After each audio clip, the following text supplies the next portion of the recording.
So I'm going to start kind of regionally, and this goes, I'll get more into the climate and what Waxflower likes and what it wants, and then we'll go down all the way down to the field level. So digging a little bit deeper into that climate, where does it come from? And so again, the closer you are to these conditions, the better off you're going to be. So that hot, dry summer with mild, wet winter. Anything outside of that, you can do it, but you're going to have challenges. Airflow, that's a big one. You can see this is our farm here. You can see now a little bit of our terrain, the challenges, but again, we use that to our advantage. We do have good afternoon breezes coming from the coast that help us quite a bit. We do have fog, like you see here, that will settle in. That's a challenge for us, those high humidity days, but it does blow out. But having that airflow, and so we'll talk a little bit more later about slopes and pockets and stuff like that. But minimizing, areas that have humidity is better. I should say, just in general, if you're not ideal to its homeland, err toward drier and warmer. You can add the water and irrigation as needed, but you can't take away the humidity unless you got some big fans. You're going to be out there moving that around. So if anything, lean toward the drier and hotter conditions. Native soils where they come from, well drained, not a lot of organic matter. So that kind of lends itself to Hawaii a little bit on that side. So putting up a kind of a climate map here, comparison now. So we're right down here in northern San Diego County. So right there in that CSA, hot summer Mediterranean. And so there are, there's regions all throughout Hawaii that can match that. My big fingers here. I'll get it. But again, you get over here in your heavy greens and blues, and you're just gonna struggle. So just trying to find anything closer to that hot Mediterranean is gonna be better. Field selection. So now you decided, yes, your farm is close enough. You're going to give it a go. Every farm's unique, and we do have, I guess, the luxury of 600 acres, and you saw that terrain. We have slopes and aspects in different pockets. But at the same time, within your farm, be looking for the best possible place for that waxflower. And we'll touch on all of these points here. So I like to start with the variety. What variety am I gonna grow? And so for you guys, it's gonna be a lot more limited on what's actually available. You're not gonna have a full breadth of choose the catalog and go there. So Russell could speak to more of that, what's available here. But every variety is a little bit different on how it responds. And so we have some very robust varieties like Lady Stephanie that's really hardy and we don't have much trouble with it. And then you get into the megalopydiums and they just love to die. So you have this, this full range, but it's it's matching it to its native climate. So if your farm isn't just flat or one plane, if you have choices, look at that. And then, Jeremy's going to be speaking about eucalyptus. And I know that you guys have challenges here with eucalyptus as well. For us, we're like Australia in that we can plant eucalyptus and it grows. We don't have any problems. So we take our poorest ground that might have phytophthora pressure and all that, and that's what we use for eucalyptus. And then our native non-farmed virgin ground, we'll save that for the waxflower. So that's where I start, is with my variety. What am I going to plant? And then try to find the best place on the farm for that. Soils. So that, again, well-drained soil. I don't think you guys, you guys have a little bit of everything, because I think on some of the islands you have clay. We're going to talk a little bit about this later in irrigation, but you have your three main components of soil. You have your sand, which is your largest particles, and then you get the loam, which is a medium, and then the clay is tighter. So the tighter that soil is, the smaller those particles, the less drainage you're gonna have. And with Waxflower, you're gonna struggle if you're in clay. You just need that drainage, otherwise you're gonna have all kinds of root problems. Pathogen. This is not a pretty picture. I don't like this one so much. Look at all the holes here. So lots of pressure. For us, there's some other spots over here, not so good either. A lot of our ground is either avocado or citrus, and then we've converted it to cut flowers. Typically, especially when we have the avocados, we have high Phytophthora. Phytophthora is the number one. We'll talk a little bit more about that later. But that soil-borne water mold is a killer for Waxflower. So if you have something already in that might have Phytophthora, then you have to look at treatments or try to steer away from it if you possibly can. Slopes, again, drainage. So slopes help with that, get that water off of the roots, move that through. This also helps with airflow. So let that, that air fall off of the side of the hill. You're gonna have more wind there than a pocket. You don't want, I don't have a photo of it. I took one time. We have so much different terrain across the farm. I actually had a bowl, and when I had a freezing event one time and it looked like a bathtub, I could see exactly the frost line where that cold air settled. All those plants were cooked in there into that little bowl. So airflow is super important. Look for your, if you do have freezing spots, try to avoid those for the Waxflower. Aspect. So this is the direction at which your slope faces, northeast, southwest. This is a aspect map of our farm. So you can use this to your advantage if your farm does have multiple aspects. An example right here on this ridge right here, you can see the top of this ridge, that white line. On this side, I have a southwest face, and on this side, I've got a northeast face. So I can take that same variety and plant it on that south face and the north face, and I can extend my harvest period. So this is where I really use the farm to our advantage. And if I have an early variety, I'm going to put it on that south face and push it even earlier. And then if I have a late variety, I can put it on the north face, and then it's going to extend that season farther back. So I can use the aspect on the farm to help me plan out my production schedule. Drainage areas, just stay away from them. If you've got water pooling, draining into a spot, a riparian area, it's just going to be trouble. Again, more moisture is more problems. So stay away from the drainages. And that's where your Phytophthora. Phytophthora is a water mold. It swims in water and it moves with the water. So that's our number one problem is as far as pathogens is Phytophthora. So we want to stay away from those areas. Here's airflow again. We've covered that quite a bit, so I won't spend too much time here. But again, we just want to keep that air flowing, drying off of that foliage. Want to make sure it doesn't stay moist, especially overnight. And we get into powdered mildew. We'll talk about that a little bit more. Okay, now you've picked a field. Now it's time to get that field ready. So we're going to clear it off, and then we have to do irrigation installation, then we get the planting holes, and then testing and all that. This is pretty rare. I put it in there anyway. This typically we don't have to do deep ripping or anything like that. But if you do have a ground that is heavily compacted, that will be a problem. Again, we need percolation, we need water infiltration and drainage. So if you do, that's something you might want to consider. Compost. I'm going to talk about this a little bit more later in kind of the regenerative ag sphere. We've just started doing this. You can tell the scale that we do is probably not the scale that you're going to do.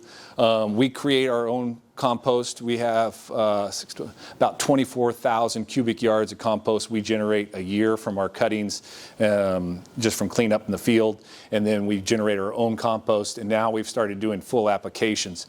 Prior to that, and we'll talk about a little bit more, is we just use it in the planting hole itself. But now we've moved to actually a full spread of that compost just to help the soils a little bit more. Not necessary. Row planting and spacing. So this is going to be variety specific. And I'm just now looking at this at our farm. For the longest period of time, we kind of stuck with a 5x4.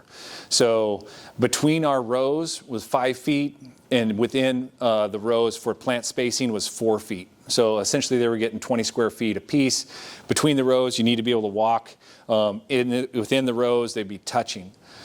Because of, again, the powdery mildew and botrytis, the funguses, I'm re-looking at that and looking at potentially opening that up more and giving it more space. And then you have, like I talked about, the megalopydiums. They aren't as big and robust of a plant of, say, Purple Pride or Lady Stephanie. And so that they have a lot more airflow just because if they have that spacing in between them. Some of my more sensitive varieties, I'm going to start looking at having more airflow, more space in between. So we sacrifice a little bit of land to do that. But if I can make that up, I believe, in production without having to spray as much or loss with that. So again, somewhere between 5 and 6 for your row spacing and 4 and 5 for your plant spacing, but look really close at your specific conditions in the plants. So the drip irrigation, I won't go into a lot of this. I can talk to anybody at length or whatever, but it's really calculating, making sure that you design a system that is adequate for your field. So eventually we get to 2 gallons an hour per plant on our drippers. And so however many plants you have, your main pipe, you do the math to make sure that your pipe coming in, whether it's going to be 1 inch, 1.5 inches, 1.25 inches, 2 inch, whatever it's going to be, to get enough water to make sure when you turn that valve on, you're shooting for, at least 85% distribution uniformity. You want to make sure that that plant, say, down these guys in the corner down here, those plants are getting the same all the way up at the top of the hill. And I'll go into a little bit more detail. But you can see a little bit these guys right here. Those are pressure regulators. And I'll describe how that's set up. But as we're going downhill, pressure is increasing. If you don't do anything to manage that, these plants in the bottom are gonna get a ton of water, and these plants on the top are gonna get not much of water at all. And so now you get away from that distribution uniformity. Now you got overwatering down here, lots of problems, underwatering up there, and then maybe you get some happy plants in the middle.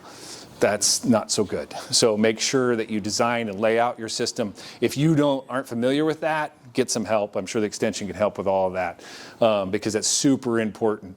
When we talk about, and we'll get deeper into the irrigation side, Waxflower, irrigation, irrigation, irrigation. It's so critical. It's the most important thing that you're going to do. So here's that system. This isn't a great diagram.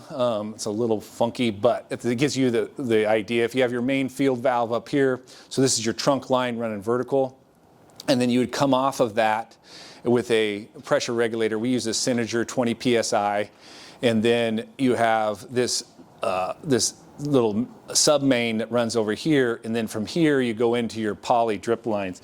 And this is what we use here, just a 5/8 poly, and I'll get into a little more detail of this, but that's the actual irrigation line that runs across here, and then your drippers are going to come right off of that. And that way, as you're dropping down, you have to make your calculations to make sure this Synerger here, this pressure regulator, can handle as many of drippers that you have along that system. And then as you increase in elevation and pressure, then you have to add another one. And so as you work your way down the slope, you're doing it. If you're on flat land, don't have to worry about that so much, but you still have to be mindful of your distribution. So very important, doing all this work, investing all this money and time, make sure you lay out your irrigation correctly. Super, super important.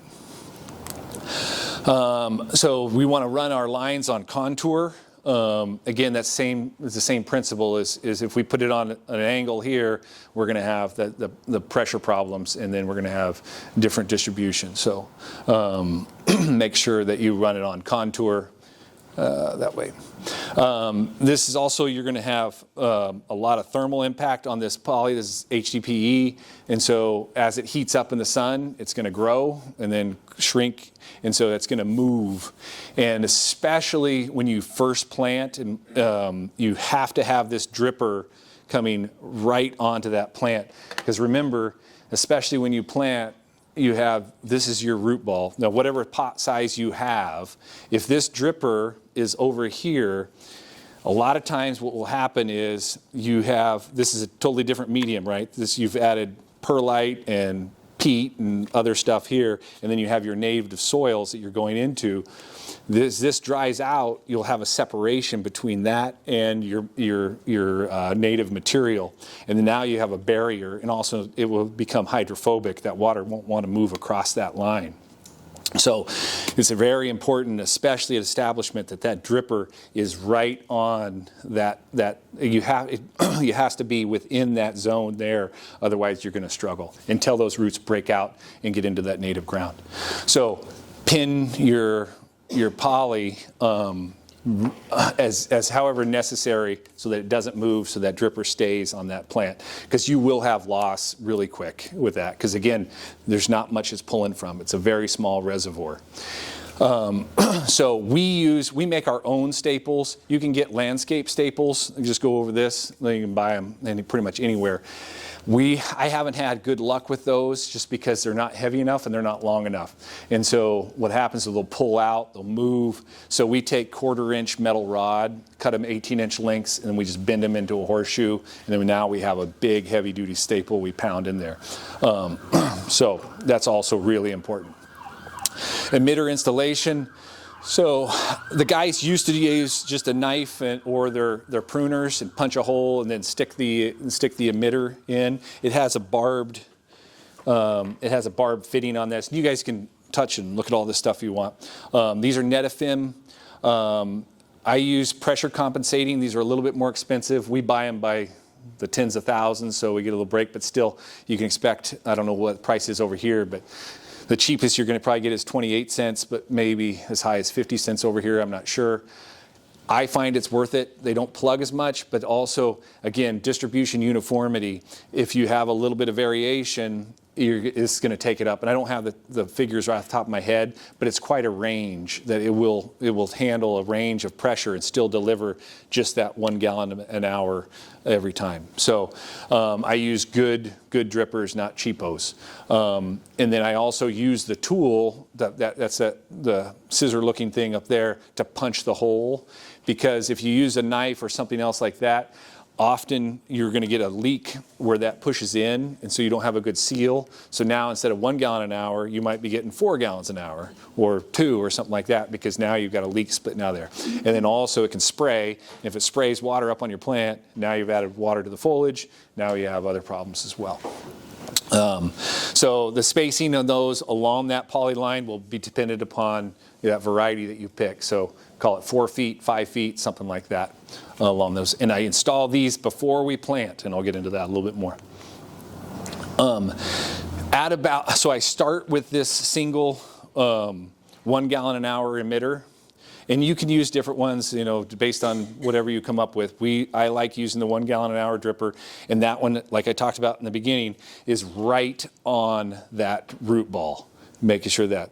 But as about 18 months, that plant is now a juvenile, getting bigger and stronger, root ball that we've spread the roots out, and now a 1 gallon an hour emitter, and especially you guys have high drainage soils, it's going to look like a carrot, that wetting zone, and so that roots are just going to chase that. You need to spread that out. And so what we do is we come in, we'll plug with a goof plug, pull this emitter out, plug that one, and then add another emitter so on both sides of that plant. And depending on your soil types, how far you space those out. And so you want to make sure that you're pushing it as far out as you can, but at the same time not leaving a dry zone in the middle. So we found that this is the best way for us to expand that root zone and make sure we're adding enough water for those plants. But it's all calculation. If you add it faster with a 2 gallon an hour or a 1 gallon an hour, you can play with that. And we'll get into irrigation amounts in a little bit. Then you want to test that system before planting. So we want to flush the line. I don't think I talked about it, but we put a flush valve on the end of that main line so that any debris or anything in there you can flush all that out. and then you're looking for leaks and just confirm that everything is working like it's supposed to. And you can even do tests, you know, put a little cup underneath down at your low spot and your high spot, make sure that variation isn't too great. The planting hole. So what we do once we have that emitter in place, then that's when we go back and we auger a hole. Now this is an extra step. I started doing this early on, and we just had so much more success this way. So it's a lot of added expense, but again, all of your investment up front, it's worth it for me. And this is where I was just sharing with some of the team that for the first time in our history, in my history, we have actually harvested production level stems in 11 months. From the time we planted from this size here in November of last year, or 2 years ago, and then last November, we harvested stems and sold them.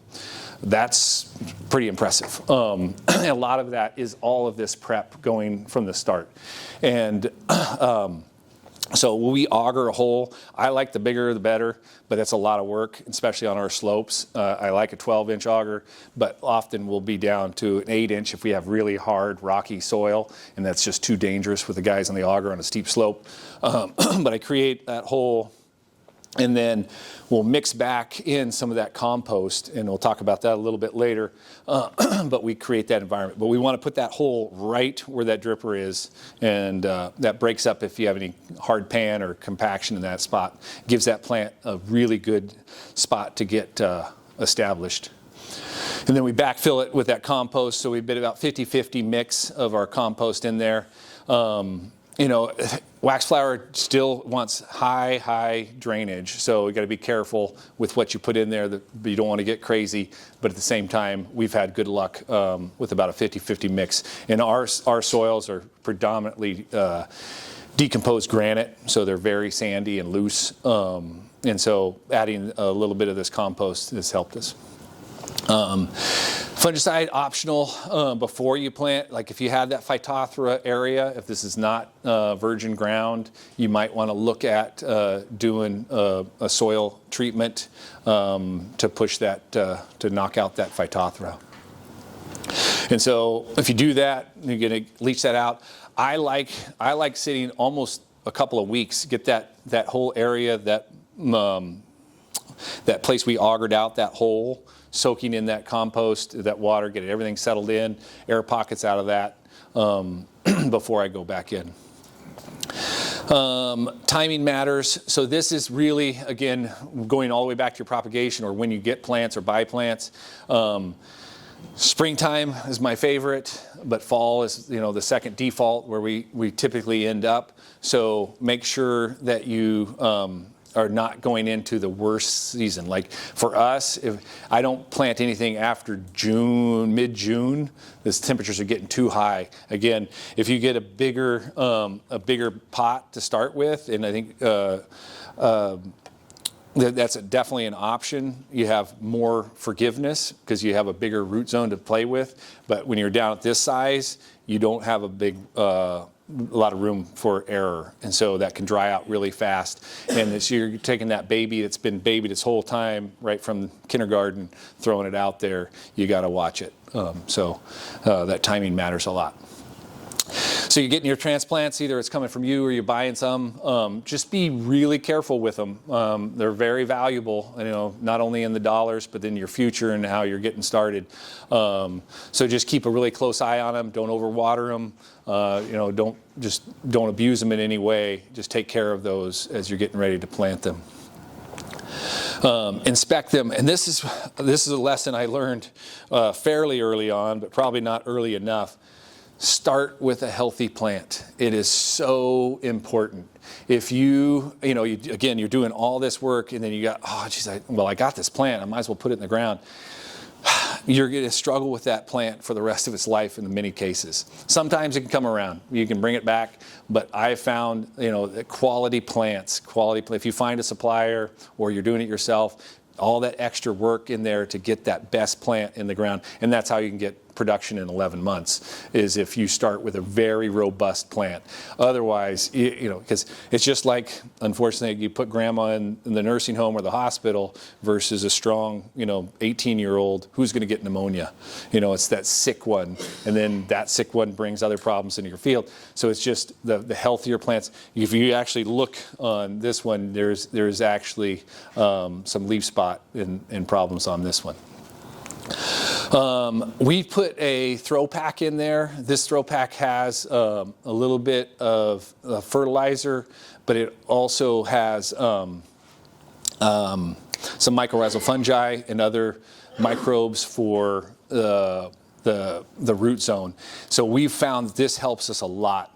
So now we're getting ready to plant. So you go back into that bigger hole, and then now you're going to make a small hole, but bigger than your pot, so that you don't damage this at all. You have plenty of room to move in there. Plus, you put the throw pack in, and then removing the plant from the pot. It's hard to see here, but basically, you know, what I'd like to do is just put my hand over there. The stem's going to come out between my fingers like this. I turn it upside down. I shake it or tap it if I could push if I have to, and then I jiggle that off. Because really, you never want to pull from the stem up, because you're going to break a bunch of those roots in there. So being very careful when you remove that plant from the pot, not to damage those roots.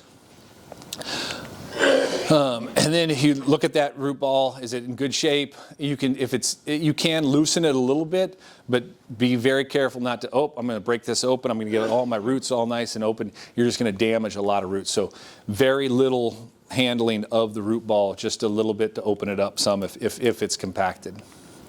Plant placement, again, this goes back to directly underneath that emitter. So when you put that plant in, you've already pinned down your line, your emitter's in place, you're putting that emitter right at the base. You don't want to be hitting the plant itself if possible, but you definitely have to be within that potted root zone.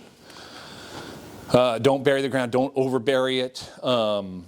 So you want it above or just slightly above the native soil, and it's going to settle a little bit, and that's going back to, that's why I like to put the water on for a week or so ahead of time, let all that settle in, because if you go back when it's nice and fluffy, you think you got it right there, all that's going to settle, and now you got an inch of this pot sticking out, that medium, so that helps with that. Eliminate air pockets. So you got the bigger hole that you put in, you drop it in there, you push back. You don't want air pockets, and again, we want that native soil pushing up against the planting medium in the pot. Immediate irrigation, again, this thing does not have a big reservoir, so getting that water going right off the bat is important, and you got to watch that closely. And this is where the first 30 days, this is critical. We've now, you've taken your baby and you've sent it off to college. There it goes. It's all on its own. You have to be very diligent, and we've lost in heat waves and stuff like that, and that's where watching that weather too. We try to look at, you know what? Next week's going to be a hot week. Keep it in full sun at the nursery until we get past that. Try to find those ideal conditions, then put them out in the field. So this is where don't overwater them. It's just kind of you're maintaining this. You're trying to keep the stress off of them, but don't overwater and don't under. So it's right in that sweet spot where you see it's going to be totally conditions driven. So I can't tell you it's going to be twice a week, 4 times a week, or anything like that. It's basically your conditions, just keeping this moist but not overwatered. Irrigation management. And I don't have a lot of time, and I wanted to spend quite a bit of time on this. This is the most critical part of your management of waxflower. There's a saying, your soil is, your water is what your soil is becoming. So having good, clean water is super important. We have salty water, so now we have salty soil. What you're putting on, this is the biggest component that you are going to be adding throughout this plant's life. And then it's also the most critical piece as far as your production and your problems. You overwater, you're going to have powdery mildew because now there's moisture is on that ground. There's too much moisture. The humidity is up around your field. You're going to have problems with powdery mildew. You overwater, you're going to have Phytophthora and Pythium and Rhizotonia. You're going to have all kinds of problems. So this is super important. So I'm going to spend a little bit of time here. Water fundamentals. I don't want to insult anybody, and I know that most people in here probably have more knowledge than I do, but it is so critical. I'm going to go over it. And just some of the basic fundamentals. Water, the adhesion is water molecules sticking to another surface. So think especially the soil surface. So you think about you're washing your hands at the airport. I just came in from California. Your hands are wet. They give you a tiny little air blower. A lot of the big drips come off nice and easy, right? But then as you get down to that last thin layer, it's still there. That's that adhesion that you can't get that last, so that's that bond that it's holding to another particle. And then you have cohesion, which is water molecules sticking to themselves. That's why you can fill a water glass higher than the level of the lip of the glass itself. That's cohesion as it's holding itself. So those are the forces. And then capillary force is the ability for water, because of those forces, to move within gaps. And so you take that same cup of water and you take a piece of paper and dip it in there. How does it travel up? You know, it's defying gravity. That's the capillary force. It's able to move within those spaces because of that adhesion and cohesion. And then those forces that are in that soil, that's what soil tension is. So that plant has to overcome that tension and those forces. And so we'll get into a little bit of that in a second. Soil types, coming back, so you've seen this slide before. The bigger the particles, the more space there are. So up in that sandy spot right there, you're going to have a lot of room for those water particles and air. You need that air. And then you get down to these clay, see how tight these lines are? Super compact and tight in there. And so even though clay can hold a lot of water, you put a gallon of water in the same volume of sand versus clay, you cannot get that same amount of water out of the clay. It will bond to that with a greater adhesion than the plant can pull it away from it. So that's where it's super important to just kind of understand what your plant is doing and how it works and how it gets its water. So here's a slide kind of showing the different phases here.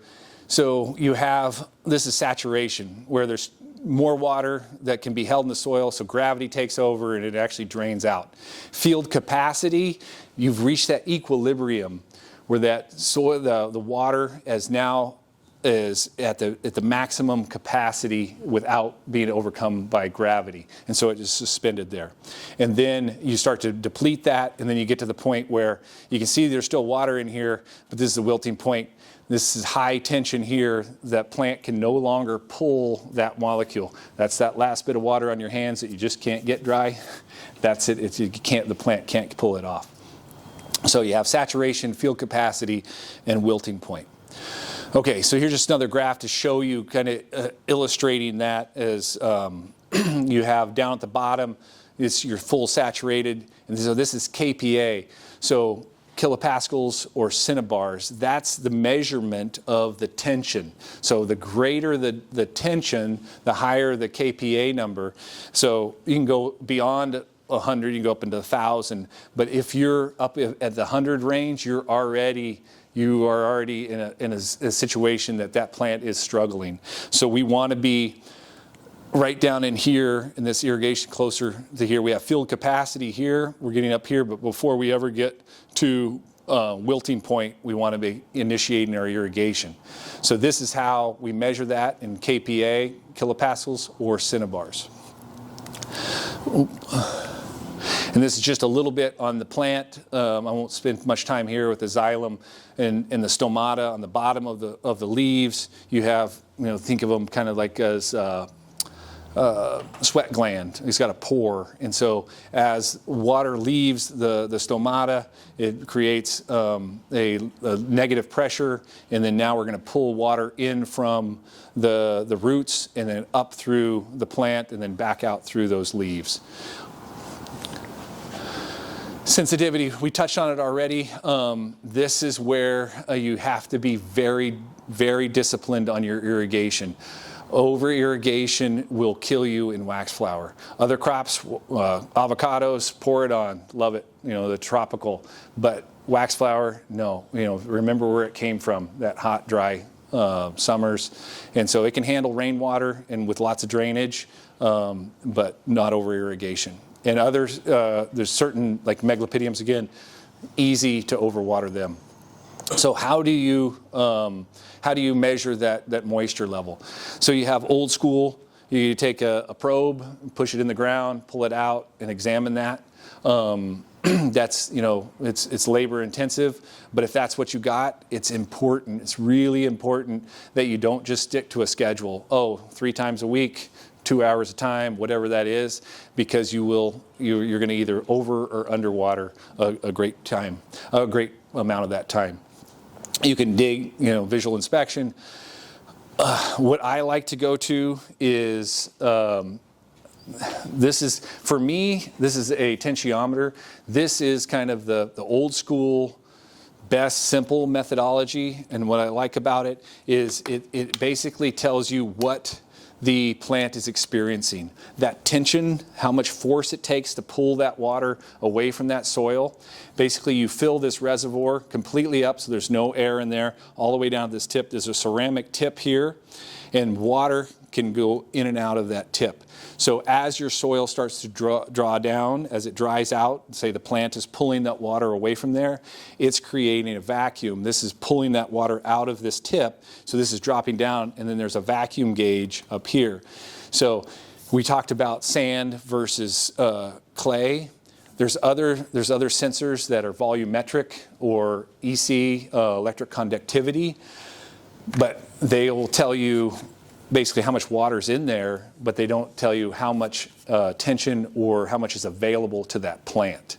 So this is like, think of this as like a mechanical root. You're actually putting a gauge on there. You can see how much tension, how hard that plant has to work to get that. These are made by Aerometer right there in California.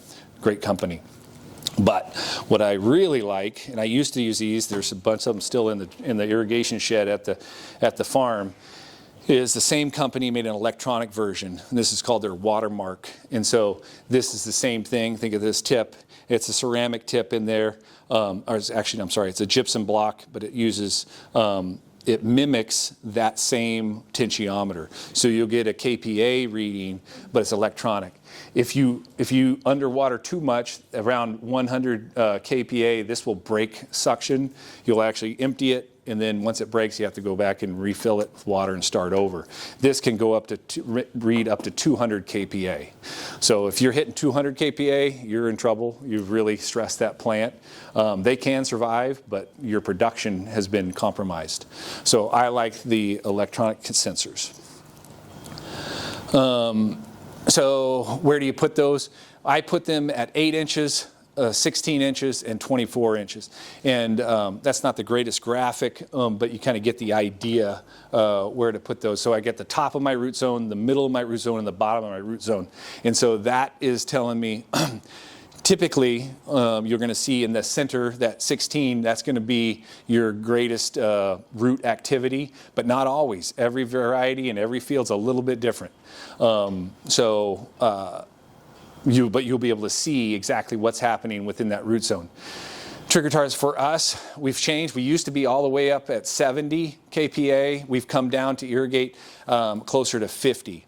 I'm running low on time, so I'm going to have to speed up on this, but we want to keep those targets, and I'll show you that in a little bit. When we first, this is a new planting here, we can't really use probes or sensors. That root zone is too small to do that. It's not practical. This is, again, just observation. You need to be out in the field watching those plants, making sure that you're getting the irrigation that they need. So what does this look like when you're using this is a Watermark sensors here, and so we have this is an irrigation where the blue line is the 8-inch, the black line is 16, and the green is 24. So what happens is this is an irrigation event. see this purple? This is pressure within the irrigation line. So the irrigation started here and ended here. And this is a really good example of an irrigation to where we started almost immediately, the 8-inch sensor dropped. And so we got water to that 8-inch. And then a little bit later, the 16. But notice here that the irrigation stopped, and this is, I think it's a 2-hour, maybe a 3-hour irrigation event. That water didn't reach the 24-inch sensor until several hours after we turned off the irrigation. And so that's something that you can learn with these sensors that's almost impossible if you don't have some kind of sensor to monitor that. And that's what I want to see, because we have salty water. If I short irrigate, then if I don't get down to that 24 inches, I'm going to push all my salts right in there repeatedly, right in my root zone and those tips, and they're going to struggle. So this here is a really good example of, here's a rainfall event here. This is rain. And then this is a good irrigation here where we're coming up to our threshold, that 50 mark here, and we have dry. So we get dry, we irrigate, it drops down, it rebounds. All three of these sensors are active, which is pretty unique. This is a wax summer white. So all of those throughout that entire root zone that are all active. Sometimes you'll see like no activity in the 24-inch. They just don't have roots down there that are active pulling water out. Overwatering, what does this look like in underwatering? So overwatering here, I'm sorry, this is underwatering, nope, sorry, overwatering right here. We never get it up into our threshold zone. We're watering too frequently. It's staying that wet. And this is a problem, especially for waxflower. Here's the other end where it's getting way too dry before the irrigation event happens. And so this is a underwatering event. So there's a lot of options out there. AgriLink is the one we use, and I can talk to you a lot about that later if you'd like. I just like, if you're going to start a bakery, you wouldn't have an oven without a thermostat. And I know that, or a temperature probe. It's, for me, irrigation is so important, and I know Russell was talking like, don't go crazy on the technology, but at the same time, however you do it, you really have to know that information. If you don't, you're just guessing. And that's what we did for years. And the guys, especially like the rain events, you know, oh, we got an inch of rain. Well, what does that mean? Well, sometimes that's just dust control. It didn't get down to 8 or 16 inches, or especially 24. So knowing exactly how that is getting, how your irrigation and your rain events are affecting your crops, super, super important. So I'm a huge proponent of that. Oh my gosh, we're out of time, huh? And I'm already. Oh, yeah, but I say go. And keep moving. Okay. All right. I'll try to move fast here. Nutrition and fertility management. So just in general, of course, you're going to have to. These are production crops, so we're going to have to feed them. And this is kind of just a big overall, and it's. I hate to even put months on here because I've got production in September all the way, and I have flowers that we can harvest in June. So it just really is dependent upon the variety you have, and so what cycle it's on. But in general, this is how it happens. You have your harvest, and then right after our harvest, we'll talk about pruning too. But then we get the plant pruned, and then we're starting to push it. We got to rehabilitate it a little bit. It's had a big shock, and then we go into our growth phase, and then we get conditioning before harvest. So right after this, these plants look like they're dead, but they've just been pruned. So all the vegetative has been taken off of there for the most part. Not exactly what I want to see, but this is the time of year. And then now we're gonna give a little shot to help the roots. We use a Fosguard 2,4-16-32. This helps with the roots a little bit. Again, you're going to get these slides, so don't get too worried about the information. And then now we're getting to the growth stage. So you can see this new growth coming off of these fairly recently pruned plants. And so now we're starting to push. We use a 12-5-5. So again, waxflower doesn't like phosphorus, so we keep that very limited. Different times of the year, you'll see yellowing. That could be that chlorosis. It could be overwatering. That's one of the biggest things. But also just if like we don't have as much iron in the soil as the native Australian ground does, and so we have to add some iron. That helps with the greening. We'll take a break after this point, and we've got an hour of production after this. Okay. Yeah, All right. we'll have plenty of time. Yeah. Right after this slide or after this section? After, how much more do you have for this one? Like 4 more slides. Okay, yeah, let's finish. Okay. So now we're for stem length, we'll give it a shot of can 17. The calcium, the can is the calcium part of this fertilizer. So that really helps for our soil conditioning, especially because we have high salts. So this is something that we add in. Maintaining steady growth. So this is your main production for us for pushing the crop through the growth cycle is a 12-5-5. So that's like basically on an every 3-week cycle we're fertilizing there.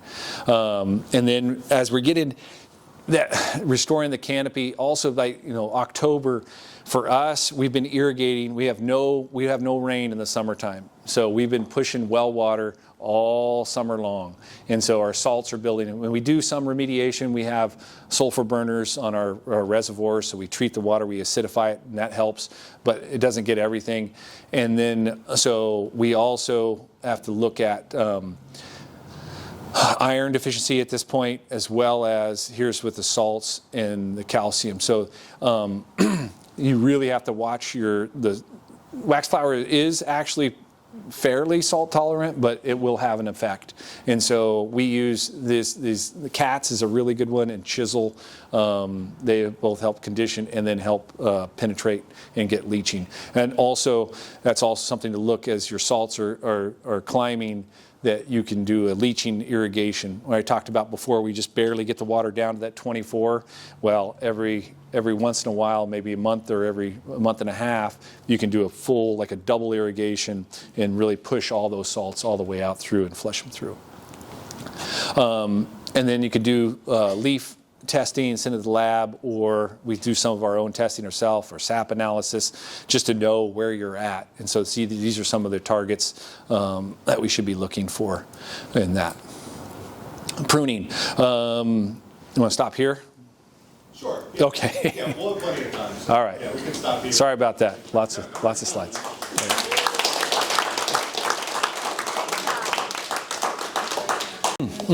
Any questions for Troy? What is contour? I'm sorry?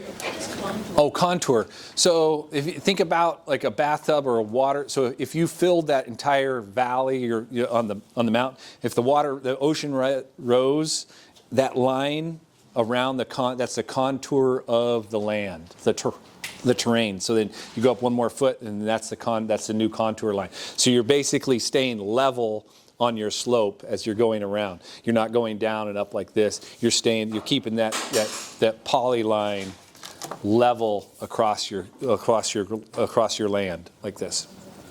Okay. Question about the tensiometers. Yes. Are they budget friendly for small farms? Like say, for example, Yeah. we have a lot of variability in slope, high spot, low spots. I want to measure it all, but I can't. I know, exactly. Like, how many places would you recommend? It's a great question, and like I said, we have over 750 fields. My goal is eventually to have them on everything, just because I think they're that valuable, but I can't afford that. So what I do, and then this is what I also recommend for people starting out, is if you can only afford one, start there. But you can also start with just a data logger. You can put these in. These are like $50 a piece, so not crazy for the information you get. The problem is, like a data logger, you go out there, you read it, or just a sensor you can plug in and see, so that's good.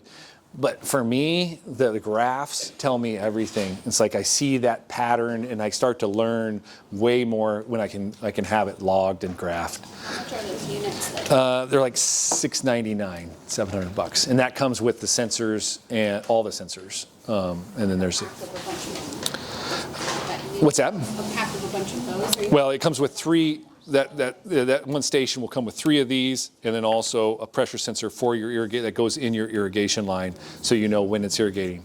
And then I really don't like having those systems out without a rain gauge. The rain gauge is like $130, and then I also have a I do dual temperature soil and air, and that's like 54. 1,500 probably to put in like the smallest.